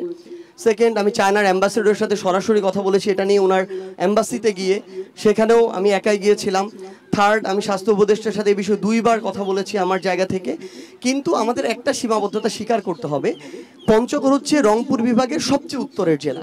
সো পঞ্চগড়ে যখন একটা মেডিকেল কলেজ হাসপাতাল করার তারা উদ্যোগ নেয়, তারা দেখে এটার প্রপার ইউটিলিটি যেন পুরো রংপুর বিভাগের মানুষ এখানে সেবাটা পায়। ওই জায়গায় পঞ্চগড়েরটা আমাদেরকে মনে হয় যে আরও কষ্ট করতে হবে একটু। তবে বেস্ট ওয়ে পসিবল হচ্ছে এখানে প্রাইভেট পাবলিক এখানে একটা পার্টনারশিপে আমরা একটা হসপিটাল করতে পারি, এবং পঞ্চগড়ের মানুষের কাছে এনসিপির কমিটমেন্ট, এনসিপির উপর যদি তারা আস্থা রাখে, পঞ্চগড়ে আগামী 5 বছরের মধ্যে প্রাইভেট পাবলিক পার্টনারশিপে হোক আর যে কোনোভাবে হোক আমরা একটা অবশ্যই ইনশাআল্লাহ আমরা একটা হাসপাতাল করবই। আচ্ছা, জেলা জামায়াতের আমিরের কাছ থেকে শুনি, স্বাস্থ্যসেবা নিয়ে কি আপনারা হ্যাপি? স্বাস্থ্যসেবা নিয়ে আসলে হ্যাপি থাকার সুযোগটা কোথায়? আমরা যখন এই চীনের যে হসপিটালটা হওয়ার কথা, সেটার জন্য আমাদের প্রাইভেট সেক্টরে এখানে জমি কেনা ছিল, সেখানে আমরা দাবি করেছিলাম, সব দল মিলে, অবশ্যই এখানে সবাই মিলে আমরা দাবি করেছিলাম। সেখানে আমি তো ঘোষণাই করেছিলাম যে পঞ্চগড় মানেই হচ্ছে এটা একটা রেফার্ড জোনে পরিণত হয়েছে, রোগী আসার সাথে সাথে রেফার্ড হয়ে যায়, রংপুর রাস্তায় মারা যায়। সেই জন্যে আমরা এটা সবাই মিলেই চেষ্টা করে আসছিলাম, এবং এখানে যেখানে গোটা জেলায় 172 জন ডাক্তারের আসন আছে এখানে, সেখানে মাত্র 57 জন আছে, 115 জনেরই ফাঁকা। এটা নিয়ে আমরা চেষ্টা করেছি, মানববন্ধন করেছি, আন্দোলন করেছি, আমরা সবাই মিলে চেষ্টা করেছি। এমনকি এখানে 250 শয্যা বিশিষ্ট যে হাসপাতালের ভবন নির্মাণ হয়ে গেছে, সব কিছু ক্লিয়ার হয়ে গেছে, এটাতেও তারা চালু করতে পারছে না। এই বিষয়ে আমরা বারবার আইনশৃঙ্খলা মিটিংয়েও কথা বলি।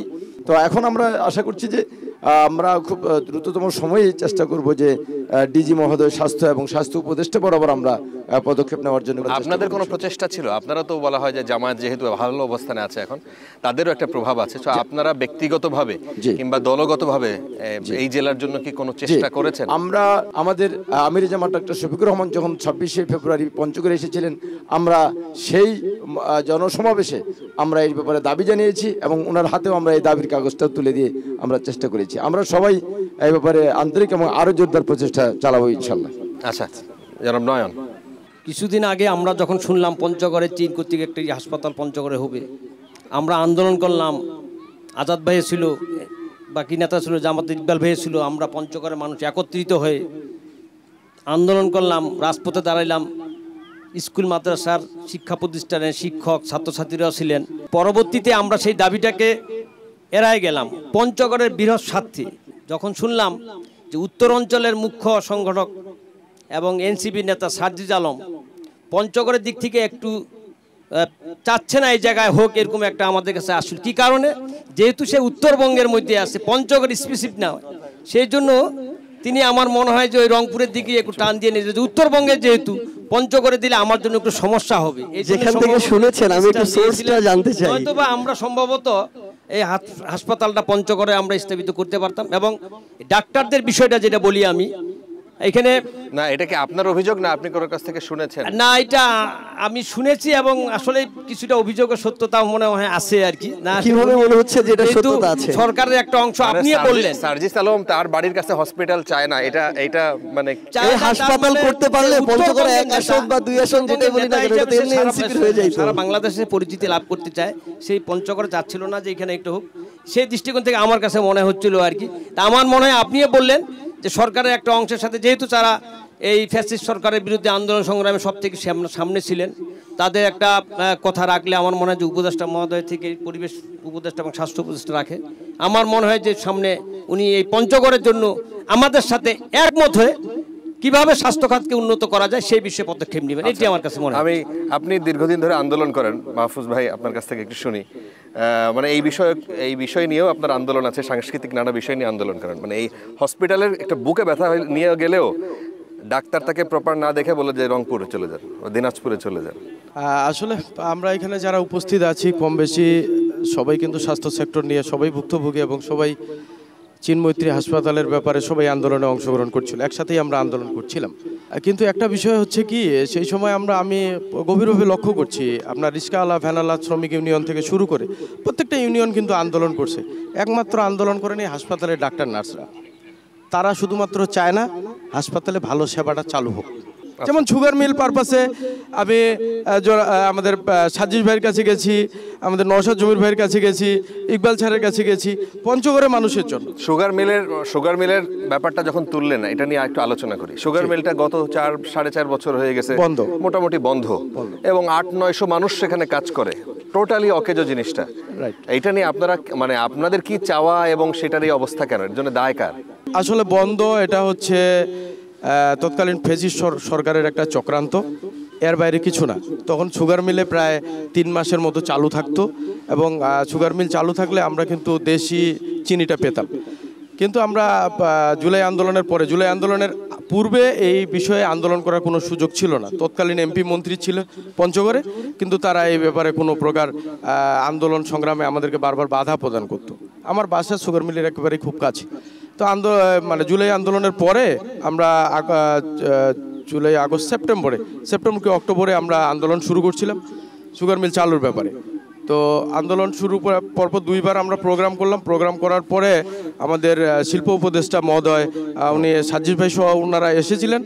এসে সব কিছু দেখার পরে সুগার মিলের একটু লাভ হয়েছে, সেটা হচ্ছে সুগার মিল যে নিষেধাজ্ঞা ছিল চালুর ব্যাপারে, সে নিষেধাজ্ঞাটা কিন্তু প্রত্যাহার হয়েছে। এখন তারা সত্য দিয়েছে যে আপনারা 3000 একর আখ রোপণ করেন, তাহলে আমরা সুগার মিল চালু করব। কিন্তু এখানে আরেকটা প্রতিবন্ধকতা আছে, সেটা হচ্ছে সুগার মিলের যে সেন্টারগুলো আছে গোটা জেলার মধ্যে, সেই সেন্টারগুলোতে আসলে পর্যাপ্ত লোকবল নেই এবং সরকারি সহায়তা নেই। সরকার যে ঋণ দিত কৃষকদেরকে সেটা চালু নেই, যার ফলে কৃষক কিন্তু আখ রোপণ করতে পারছে না। আবার সরকার বলছে পর্যাপ্ত আখ ছাড়া সুগার মিল চালু হচ্ছে না। এই একটা মাঝখানে একটা দোটানার মধ্যে সুগার মিলটা এখন আছে। আচ্ছা, তো আমরা একটু শুনি জনাব সাজিদুর রহমান আপনার কাছ থেকে। অনশন কর্মসূচি করছিলাম আমরা, মাহফুজ ভাই, নয়ন ভাই, ওই যে মানিক স্যার আছেন। তো অনশন চলাকালীন সময়ে আর্মির মেজর গাড়ি নিয়ে আসে, আমাদের সামনে থামলেন আর কি। তবে আমাদেরকে আন্দোলন থেকে মানে বন্ধ করতে বলছেন, যে নর্মালি আর কি, যে আপনাদের তো সার্জিস আলম আছেন, উনি এটা দেখভাল করতেছেন আর কি, তো আন্দোলনের কোনো মানে হয় না। তো আমি অবাক হয়ে গেলাম যে সার্জিস আলম পঞ্চগড়ের জন্য অবশ্যই চিন্তাভাবনা করবে, কিন্তু একেবারে দায়িত্ব নিয়ে নিল। আমি তখন মেজরকে বললাম, আপনি কি নিশ্চিত যে উনি দায়িত্ব নিয়ে নিলেন এবং দায়িত্ব পালন করবেন? জি, মানে কি দায়িত্ব নিলেন? মানে ওই যে হাসপাতালের আর কি, চীন বাংলাদেশ মৈত্রী যে হাসপাতালের 1000 শয্যা বিশিষ্ট, মানে তার পদক্ষেপে এটা হবে এখানে। জি, মানে এটা আশ্বস্ত করলো আর কি, যে আমাদের আন্দোলন করতে। আমরা তখন ওনার কথা মানে অ্যাভয়েড করলাম, বললাম যে আমরা আমাদের আন্দোলন করতেছি আর কি, সার্জিস আলমের জায়গা থেকে চেষ্টা করুক।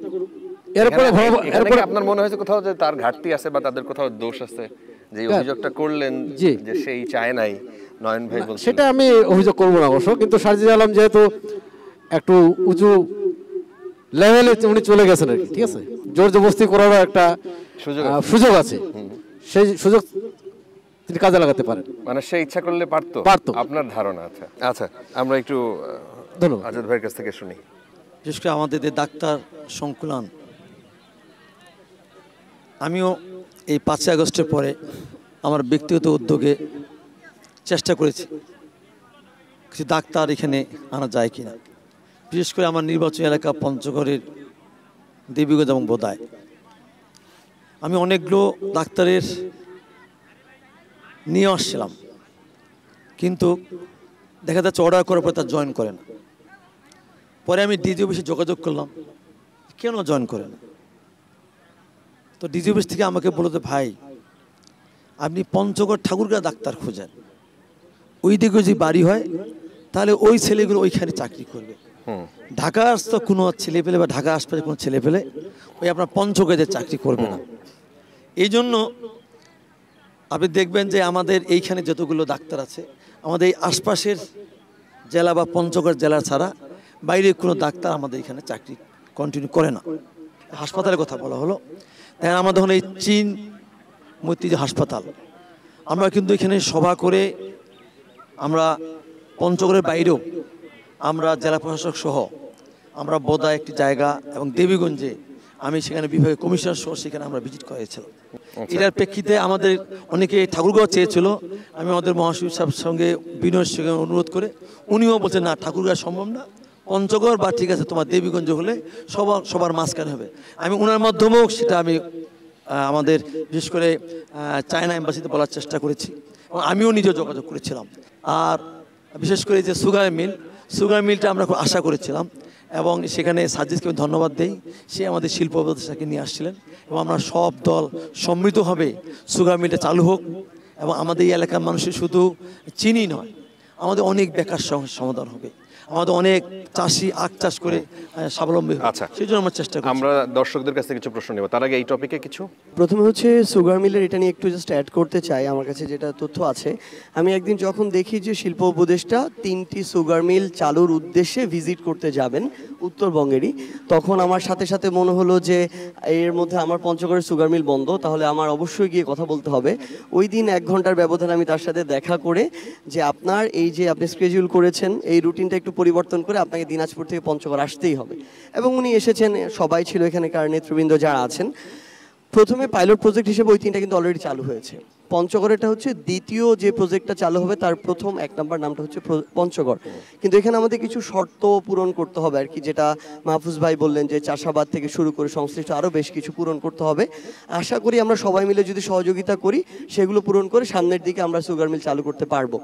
সেকেন্ড হচ্ছে যে বিষয়টা, যেটা আমি আসলে খুবই বিব্রত এবং জিনিসটা শুনে আমার খুবই খারাপ লাগলো, আমাদের একজন অগ্রজ রাজনীতিতে উনি এভাবে অনুমান নির্ভর যদি অভিযোগ করেন এবং মিথ্যা অভিযোগটাও কিন্তু কাইন্ড অফ কাছাকাছি, যেহেতু সার্জিস আলম আছে। না আমি বলছি, হ্যাঁ মানে ব্যাপারটা হচ্ছে আছে একজন, এখন একটা জিনিস হইলো না তাই বলে সব দায়ভার তার, তাহলে আছে যা কিছু হয়েছে সব ক্রেডিটও তো আমার হওয়া উচিত ওই হিসেবে। তো আমি ক্রেডিটও নিতে চাই না, আবার দায়ভার এই বিষয়টা এইভাবেও না। আমার কাছে মনে হয় কি, আমি আমার জায়গা থেকে সর্বোচ্চ চেষ্টা করেছিলাম সেন্ট্রাল জায়গাটাতে। ওনারা প্রত্যেকেই মাঠে, আমি তো দেখেছি প্রত্যেকে বক্তব্য দিয়েছে, রোদে দাঁড়িয়ে কথা বলেছে, ঘন্টার পর ঘন্টা রাস্তায় ছিল, তারা তাদের চেষ্টাটা করেছে। হয়তো আমার নামে কেউ এক্সকিউজ দিতে পারে, বিভিন্ন গল্প ছড়াতেই পারে, প্রোপাগান্ডা, সেটা আলাদা বিষয়। কিন্তু আমি জাস্ট একটা একদম কনক্রিট ইনফরমেশন দিতে চাই। প্রধান উপদেষ্টা বলি, চাইনিজ অ্যাম্বাসেডর বলি, স্বাস্থ্য উপদেষ্টা বলি, 3 জনের সাথে কথা বলে আমার একটা জিনিস মনে হয়েছিল, চায়নার প্রায়োরিটি 3-4টা সেক্টর আছে। 1, এয়ারপোর্টের কাছে হইতে হবে, এটা তাদের চাওয়া। 2, তারা তিস্তা প্রকল্পে যদি কাজ করতে পারে তাহলে এখানে তাদের হাজার হাজার কর্মী থাকবে, তাদের সুবিধার জন্য এটা ওই সৈয়দপুর এয়ারপোর্টের আশেপাশে হইতে হবে। সেকেন্ড আরেকটা রিজন। থার্ড রিজন হচ্ছে রংপুর বিভাগের সেন্টারে হইতে হবে, যেন সকল জেলার 8টা জেলার মানুষ সুযোগ সুবিধা পায়, কারণ 1000 বেডের একটা হাসপাতাল শুধু একটা জেলার প্রয়োজন নেই, এটা তাদের লজিক। অ্যান্ড ফোর্থ লজিক ছিল যে ওই হসপিটালে অন্তত পরের 5 বছর চালু হওয়ার পরে তাদের কয়েকশো ডাক্তার, নার্স এবং বিভিন্ন কর্মকর্তা কর্মচারী থাকবে। সো তাদের জন্য এয়ারপোর্টের কাছে ওই প্লেসটা হইতে হবে। এই জন্য সর্বশেষ আমি বলেছিলাম, মাত্র একটু আগে আজাদ ভাই যেটা বললেন, দেবীগঞ্জের স্টার্টিংয়ে পঞ্চগড় জেলার শুরু যেখানে, এয়ারপোর্ট থেকে 40 মিনিট লাগে, 35 থেকে 40 মিনিট গাড়ি টেনে আসলে, ভালো রাস্তা, যে আপনারা ওইখানে করেন।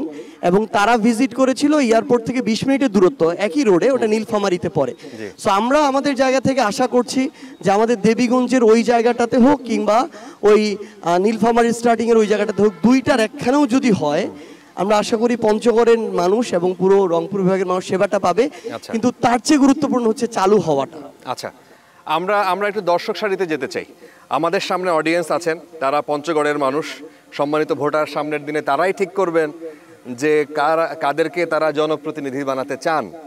যদিও আপনারা আন্দোলনের সবাই মিলে আন্দোলন করেছেন বাংলাদেশে, কিন্তু আজকের আলোচনায় যে পরস্পর বিরোধী কাদা ছোড়াছুরিটা হলো, এইটা দর্শকের মাঝে একটা প্রতিক্রিয়া তো হবে। আর আমরা দেখতে পাচ্ছি যে যেমন বিএনপিকে আক্রমণ করে চাঁদাবাজির কথা আসলো, তাহলে আমরা তো এরকম আলোচনার মাধ্যমে আমরা বলতে পারি যে এখান থেকে যে চীনের হাসপাতালটা চলে গেল, এখানেও কোনো চাঁদাবাজি হয়েছে কিনা, এইটা একটা প্রশ্ন। আরেকটা বিষয় হলো যে যারা ভবিষ্যতে এই যে আগামী নির্বাচনে আপনারা এমপি পদে দাঁড়াবেন, শহরের মাঝখান দিয়ে যেহেতু গাড়িগুলো, ট্রাকগুলো আসতেছে, সেই ট্রাকগুলো পরিবেশ দূষণ করছে এবং যানজট সৃষ্টি করছে। এই যানজট দূর করার জন্য 2 পাশ থেকেই বাইপাস রোড দরকার। আরেকটা বিষয় হলো যে এখানে আপনারা বলেছেন সুগার মিলের চালুর নিশ্চয়তা দিবেন কিনা। তারপরে এখানে মাদকের বিষয় আছে। এই যে মাদক ব্যবসায়ীরা, আমরা দীর্ঘদিন ধরে যারা মাদক কিনছে তাদের ধরছি, কিন্তু মাদক ব্যবসায়ীদের ধরা হচ্ছে না।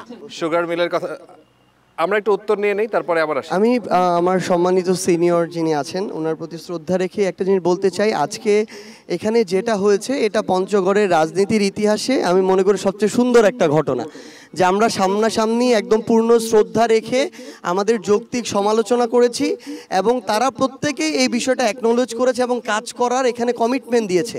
সো আমরা মনে করি এটা পঞ্চগড়ের মানুষের কাছে কাদা ছোড়াছুড়ি সে মেসেজ যাবে না, বরং আমরা যে একসাথে বসে কথা বলছি এবং জনগণের প্রয়োজনে আমরা কমিটমেন্ট দিচ্ছি, ওই একটা ভালো মেসেজ যাবে এবং এটা বারবার হওয়া দরকার। এই জন্য আমরা স্টার নিউজকে এই জায়গায় ধন্যবাদ দিতে চাই। আচ্ছা, আর কিছু বলতে চান? কয়েকটা বিষয়ের কথা বলেছেন, বাইপাসের কথা বলেছেন। বাইপাসের বিষয়ে আমরা আইন শৃঙ্খলা মিটিংও কথা বলেছি, আন্দোলনও করেছি। সামনের দেশ পরিচালনার দায়িত্ব যদি জনগণ আমাদেরকে দেয় তাহলে এটা অগ্রাধিকার ভিত্তিতে চেষ্টা করা হবে বাংলাদেশ জামাত ইসলামীর পক্ষ থেকে ইনশাআল্লাহ। আরেকটা বিষয় হলো যে মাদকের যে বিষয়, যে আমরা ওই বিক্রেতাদেরকে আমরা ধরি, অথবা যে ছোট ছোট যারা কিনে করে বাজার তাদের ধরি, কিন্তু মূল যে জায়গাটা তাদেরকে আমরা ধরি না। মাদকের বিষয়ে সবচেয়ে বেশি শক্তিশালী, এটা প্রতিরোধ করার জন্য শক্তিশালী ভূমিকা এটা আমরা পালন করব ভবিষ্যতে, যদি আমাদের সেই সুযোগ সামনে সৃষ্টি হয় ইনশাআল্লাহ। আচ্ছা, কারো কাছে যদি সুনির্দিষ্ট প্রশ্ন থেকে থাকে এবং ছোট করে। আমার নাম আব্দুল্লাল মাসুদ, আমি পঞ্চগড় জেলার বৈষম্যবিরোধী ছাত্র আন্দোলনের যারা জুলাই আন্দোলনে আহত হয়েছিল এবং শহীদ পরিবার তাদের প্রতিনিধিত্ব করি। জুলাই গণঅভ্যুত্থানে আমাদের পঞ্চগড়ে 31 জন খুবই গুরুতরভাবে ক্ষতিগ্রস্ত হয়েছে এবং 5 জন শহীদ হয়েছে। তো আমরা এই ক্ষতিগ্রস্ত যারা হয়ে আছে তারা খুবই মানবেতর জীবনযাপন করছে। আমরা প্রশাসনের সঙ্গে কথা বলেছিলাম, কিন্তু প্রশাসন থেকে আমাদেরকে বারবার বলা হচ্ছিল যে রাজনৈতিকভাবে আমাদেরকে বিষয়টা জানানোর জন্য যোগাযোগ করার চেষ্টা করেছি। বিশেষ করে আমাদের 4-5 জন এখনও প্রায় মৃত্যুর কাছাকাছি অবস্থায় আছে, তারা চিকিৎসাধীন, তারা চিকিৎসার অর্থ পাচ্ছে না, চিকিৎসার কোনো সহায়তা পাচ্ছে না। ধন্যবাদ প্রশ্নকর্তাকে। প্রথমে আমি বলতে চাই, বিশেষ করে এখানে একজন প্রশ্নকর্তা বলেছিলেন যে আমাদের এই যে আজকে আমাদের এই স্টার টেলিভিশনের মাধ্যমে আমাদের এই যে আজকে পঞ্চগড়ে ইকো পার্কে যে আমরা কথা বলছি, এটা মিলের চেয়ে অমিল বার্তা যাবে। আমি বিনয়ের সঙ্গে বলতে চাই, আমরা কিন্তু সবাই এখানে আন্তরিকতার সঙ্গে এবং সবাই কিন্তু আগামী দিনে পঞ্চগড়ে এগিয়ে নিতে চাই, সেই হিসেবে কথা বলছি এবং প্রত্যেকটি বিষয়ে কথা বলে কিন্তু আমরা সবাই একমত হচ্ছি। কাজে সেখানে অমিল বা খারাপ মেসেজ দেওয়ার কোনো সুযোগ নেই। এখানে বাইপাসের কথা বলা হয়েছে। ইতিমধ্যেই আমরা জেলা প্রশাসকের সঙ্গে এবং জেলা প্রশাসক আমার সাথে ব্যক্তিগতভাবে আমাদের ঢাকায় বিশেষ করে আমাদের রোডসের যে চিফ ইঞ্জিনিয়ার আছে তার সঙ্গে যোগাযোগ করেছেন এবং বাইপাস রোড করার জন্য ইতিমধ্যেই উনি অনেক দূর আমরা অগ্রসর হয়েছি। যেগুলো একটা কাজ বাস্তবায়ন করতে অনেক সময় লাগে, যেমন আমাদের পঞ্চগড়ের বিশেষ করে ব্রিজের পার থেকে আমাদের কোর্ট পর্যন্ত 4 লেন আপনি খবর নেন, ইতিমধ্যে 2 বা 3 বার রিটেন্ডার হয়েছে। কাজে এটা বাস্তবায়ন করতে গেলে প্রশাসনের অনেক ঝামেলা আছে। এই ঝামেলাগুলো আমরা কিন্তু অনবরত প্রেসার ক্রিয়েট করতেছি এবং আমাদের ডিসি মহোদয় কিন্তু এই ক্ষেত্রে অনেক আন্তরিকতা চেষ্টা করছে। একটা বলি, বিশেষ করে এই যে জুলাই যোদ্ধা এখানে মাসুদ যে প্রশ্ন করলো, আমরা এখানে বিশেষ করে যে 5 জন যে এখানে আমাদের শহীদ হয়েছেন, এর মধ্যে 2টি পরিবারের সমস্ত দায়িত্ব কিন্তু আমি নিয়েছি এবং বাকিগুলোর আরও দেখভাল করার জন্য আমরা আমাদের দলের পক্ষ থেকে বিভিন্নভাবে আমরা আর্থিক সহায়তা করে থাকি এবং বিগত দিনে যারা এই যে আহত হয়েছেন এবং নিহত হয়েছেন, গত কুরবানি ঈদের সময় সমস্ত পরিবারকে নিয়ে আমি কিন্তু আমার গ্রামের বাসায় ঈদ উৎসব পালন করেছি। না, যেটা হচ্ছে ওনার অভিযোগ ছিল যে এটা যথেষ্ট না। একটা বিশেষ করে 31 জন আহত আমাদের দেখেছিলাম, আমাদের জেলা প্রশাসক থেকে কিন্তু সরকারের পক্ষ থেকে অনেক ধরনের সুযোগ সুবিধা দেওয়া হচ্ছে। আসলে সরকারের তো সামর্থ্য সীমিত থাকতে হবে, সেক্ষেত্রে ব্যক্তিগতভাবে বিভিন্ন রাজনৈতিক দল যদি সেটা করতে পারে সেটা সবচেয়ে সবাই সন্তোষজনক হবে। আচ্ছা, আমার মনে হয় আমরা একটু অন্য টপিকে যাই, আরও 1-2টা প্রশ্ন যদি নিতে পারি আমাদের সময়। আমার নাম মোহাম্মদ রুকনুজ্জামান জাপান, আমি জেলা ছাত্র দলের সাধারণ সম্পাদক। আমার প্রশ্নটি হচ্ছে যে কিছুক্ষণ আগেই আমাদের দলের নামে একটি কথা বলা হলো যে পঞ্চগড়ের প্রশাসন আমাদেরকে অন করে। আসলে আমি বলতে চাই যে বাংলাদেশে যখন বৈষম্য বিরোধী আন্দোলন শুরু হয় তখন পঞ্চগড় জেলায় একদিনেই পুলিশ এবং ছাত্রলীগ যুবলীগ হামলা করেছিল। সেদিনেই সেখানে 3টি মামলা আমি খেয়েছিলাম। কিন্তু প্রশাসনিক যখন তদারকি করেই কমিটিগুলো করা হয় সেক্ষেত্রে আমাদের নাম আসলো না কেন? তাহলে কি আমরা বলতে পারি এই প্রেক্ষিতে যে প্রশাসন আমাদেরকে অন করে? আমার প্রশ্নটা হচ্ছে আজাদ ভাই বাদে সবার কাছে। আচ্ছা, আমার মনে হয় সেই উত্তর আপনারা ইতিমধ্যে পেয়েছেন। আপনি একটা উদ্বেগ প্রকাশ করেছেন যে যেহেতু একটা ব্লেম করা হয়েছে আপনাদের স্যাক্রিফাইস নিয়ে, আপনি বললেন। আর কেউ প্রশ্ন করবে? জি, আসসালামু আলাইকুম। আমার সামনে এখন 6 জন জনপ্রতিনিধি হওয়ার অপেক্ষায় আছেন এবং ইনারা 6টি দলকে প্রতিনিধিত্ব করে। ভারতের কাছে পঞ্চগড় জেলা, বিশেষ করে পঞ্চগড় 1 আসন অনেক গুরুত্বপূর্ণ। যতক্ষণ পর্যন্ত ভারত আমাদের সাথে প্রতিবেশীমূলক আচরণ করবে ততক্ষণ পর্যন্ত আমরাও প্রতিবেশীমূলক আচরণ করব। কিন্তু ভারত যদি আমাদের উপর আধিপত্যবাদ চাপায় দেওয়ার চেষ্টা করে তাহলে আমাদের ভবিষ্যৎ সংসদ সদস্য এ ব্যাপারে কি অ্যাকশন নেবে? কমপ্লিট। নাম্বার 2, ভোটের আগের রাতে প্রচুর পরিমাণে কালো টাকার লেনদেন হয়। আমাদের এই জনপ্রতিনিধিরা তাদের মহল্লা বা ভোটের প্রচার চালানোর সময় কি এই আশ্বাস দিবেন যে তার নেতাকর্মীরা ভোট ক্রয়ের জন্য আগের রাতে অবৈধ টাকা বা বৈধ টাকা প্রচার করবেন না? এই আশ্বাসটা কি আজকে আমরা ফারাবী ভাইয়ের উপস্থিতিতে পাবো কিনা? এই 2টি প্রশ্ন। ধন্যবাদ সকলকে। আচ্ছা, ছোট করে আমি ভাই প্রথম প্রশ্নটার উত্তর দিতে চাই। আমরা ভারতীয় আধিপত্যবাদ বিরোধী এবং এই অভ্যুত্থানের শুধুমাত্র অভ্যুত্থানটা শেখ হাসিনার বিরুদ্ধে না, আওয়ামী লীগের বিরুদ্ধে না, ভারতীয় আধিপত্যবাদেরও বিরুদ্ধে। পাশাপাশি আমরা পৃথিবীর যে কোনো দেশের আধিপত্যবাদ বিরোধী। এটা যদি রাশিয়া হয়, চায়না হয়, আমেরিকা হয়, ইভেন পাকিস্তানও হয়, আমরা তাদেরও আধিপত্যবাদ বিরোধী।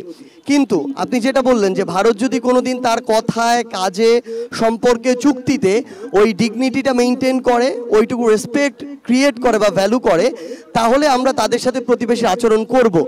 কিন্তু এত বড় একটা অভ্যুত্থানের সকল খুনের নির্দেশদাতা, শাপলা হত্যাকাণ্ড, বিডিআর হত্যাকাণ্ড সহ, মোদী বিরোধী আন্দোলন হত্যাকাণ্ড সহ এই পুরো 16-17 বছরের সকল হত্যাকাণ্ডের নির্দেশদাতা খুনি হাসিনাকে ভারতে রেখে ভারত যদি মনে করে তাদের জায়গা থেকে যে তাদের সাথে আমাদের সম্পর্ক স্বাভাবিক হবে, সেটা কোনোদিনও হবে না। এবং আমরা মনে করি পঞ্চগড় জেলার 1 ইঞ্চি মাটি না, বাংলাদেশের যে কোনো প্রান্তের 1 ইঞ্চি মাটির দিকে তাকানো, স্পর্শ করা দূরের কথা, তাকানোটা হচ্ছে আমাদের সার্বভৌমত্বের দিকে তাকানো। এটা যদি ভারত করে তাহলে তাকেও তার সার্বভৌমত্ব নিয়ে চিন্তা করতে হবে। এটা হচ্ছে আমাদের কমিটমেন্ট। আমার মনে হয় আমরা একদম শেষের দিকে, একদম লাস্ট প্রশ্ন আপনাদের কাছ থেকে। আসসালামু আলাইকুম, আমি আব্দুল্লাহ আল মামুন রনিক, আমি একজন সংবাদকর্মী। আমাদের পঞ্চগড়ের গর্ব, বাংলাদেশের গর্ব জনাব সারজিদ আলম মহোদয়ের কাছে ছোট্ট প্রশ্ন আছে। সেটা হচ্ছে, আমরা এতক্ষণ যে কথাগুলো এখানে শুনলাম সেগুলো সব পুরানো কথা আর কি, যে পাথর বালি অমুক তমুক সব মিলায় আর কি। আমরা নতুন কিছু শুনতে চাই যে আমাদের এখানে আগামীতে যারা নেতৃত্ব দিবে, যারা এমপি হবে, তারা আগামীতে কি করবে এই পঞ্চগড় জেলার জন্য। আপনারা যে বলছেন এখানে ডাক্তাররা আসে না, কি কারণে আসে না? উনি সেটা বলল যে এখানে তাদের সেরকম এনভায়রনমেন্ট নাই, পরিবেশ নাই, বাচ্চাদের পড়ার ব্যবস্থা নাই। তো এই জায়গাটাকে তো সেরকম আগে করতে হবে। এই করার জন্য আপনার আর আগামী পদক্ষেপ কি? এটা 1 নাম্বার। 2 নাম্বার হচ্ছে, আমাদের নতুন বাংলাদেশের সরকার গঠনের পর এই যে সংস্কার যে কথাটা, এই সংস্কার কথাটা আমি একটু বুঝিয়ে নিতে চাই। জনাব সারজিদ আলমের মতামত কি সেটা জানতে চাই, যে আসলে মানুষের সংস্কার করতে হবে। এই মানুষের সংস্কার আমার মনে হয় বোঝা গেছে পদক্ষেপ কি হবে এইটা আমরা জানতে চাই। আগামীতে কি করতে চাই কয়েকটা লাইনে জাস্ট বলবো। ওয়ার্ডে প্রথম, চাঁদাবাজি, দখলদারিত্ব, মাদক ব্যবসা, সিন্ডিকেট, দুর্নীতি আমি করব না, আমার পার্টির কাউকে করতে দিব না, অন্য কাউকে করতে দিব না। যদি করা হয় আপনারা আপনাদের জায়গা থেকে যা ব্যবস্থা নেবেন, আমরা আমাদের জায়গা থেকে ব্যবস্থা নিব। 1, 2, আমি মনে করি প্রশাসনে যদি রাজনৈতিক হস্তক্ষেপ না করা হয় অর্ধেক অপকর্ম অটো কমে যায়। প্রশাসনের রাজনৈতিক হস্তক্ষেপ এনসিপি করবে না, এনসিপি কাউকে করতেও দিবে না। 3, পঞ্চগড়ের জন্য আমরা কোনো শিক্ষা প্রতিষ্ঠানের ছাত্র রাজনীতি যেগুলো লেজুর ভিত্তিক, অন্তত স্কুল পর্যায়ে আমরা এটা করতে দিব না, নিজেরাও করব না। 4, পঞ্চগড়ে প্রাইভেট পাবলিক পার্টনারশিপে আমাদের মেডিকেল কলেজ এবং হসপিটাল লাগবে, এটার জন্য আমাদের যা করা দরকার সেটা করতে হবে।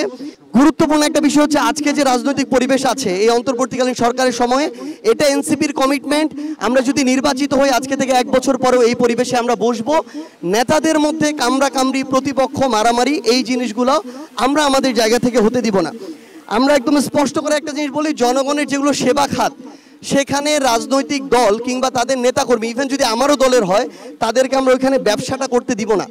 সরকারি চাকুরিতে পঞ্চগড়ে কোনো সুপারিশ আমরা করব না, কাউকে করতে দিব না। যারা মেধাবী তারা তাদের জায়গায় পরীক্ষা দিয়ে পাশ করবে। কর্মসংস্থান দরকার, খালি সুগার মিল নিয়ে পড়ে থাকলে হবে না। আমি কয়েকটা বড় কোম্পানির সাথে কথা বলেছিলাম, কয়েকটা গার্মেন্টস কোম্পানির মালিকের সাথে কথা বলেছি। এই পঞ্চগড়ে আমরা গার্মেন্টস করতে পারি। আমার কৃষি ভিত্তিক বড় বড় কোম্পানি, ধরেন আটা উৎপাদন কেন্দ্র, আমরা চাল উৎপাদন কেন্দ্র, এরকম কৃষিভিত্তিক যেগুলো পণ্য এগুলো আমরা উৎপাদন কেন্দ্র এখানে করতে পারি, যেখানে হাজার হাজার কর্মসংস্থান করা সম্ভব। এই জায়গাটাতে আমরা করতে পারি।